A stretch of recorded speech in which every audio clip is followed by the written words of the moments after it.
రద్దీగా ఉండే బస్సు ప్రయాణాల్లో రైలు ప్రయాణాల్లో దొంగతనాలు జరుగుతుండడం తరచూ చూస్తుంటాం.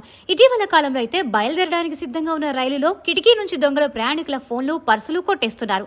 ఇందుకు సంబంధించిన వీడియోలు కూడా నిత్యం నెట్టింట వైరల్ అవుతూనే ఉన్నాయి. అయితే తాజాగా ఈ తరహా దొంగతనానికి పాల్పడబోయిన ఓ యువకుడికి ప్రయాణికులు చుక్కలు చూపించారు. ఇంకెప్పుడు దొంగతనాల జోలికి పోకుండా భలేగా బుద్ధి చెప్పారు. బీహార్లోని బాగల్పూర్ జిల్లా సమీపంలోని ఓ రైల్వే స్టేషన్ నుంచి రైలు పయనిస్తుంది. ఆ రైలుకు ఓ యువకుడు వేలాడుతుండడం వీడియోలో కనిపిస్తుంది. అయితే చూసేవారు అతడేదో స్టంట్ చేస్తున్నాడు అనుకుంటే పొరపాటే. ఎందుకంటే మనం మాట్లాడుకునే దొంగ అతడే. స్టేషన్ నుంచి రైలు బయలుదేరుతుండగా ఆ యువకుడు కిటికీ నుంచి ఓ ప్రయాణికుడి ఫోన్ దొంగలించబోయాడు. అయితే ప్రయాణికులు ఆ దొంగను గుర్తించి వెంటనే లోపల నుంచి అతడి చేతులను గట్టిగా పట్టుకున్నారు. రైలు వేగంగా వెళ్తున్నప్పటికీ వదలలేదు. దీంతో ఆ యువకుడు ప్రాణాలు అరచేతిలో పెట్టుకుని కిటికీకి వేలాడుతూ దాదాపు కిలోమీటర్ మేర అలాగే ఉండిపోవాల్సి వచ్చింది. ఆ తర్వాత కొందరు వ్యక్తులు యువకుడిని కిటికీలోంచి కిందకు దించారు.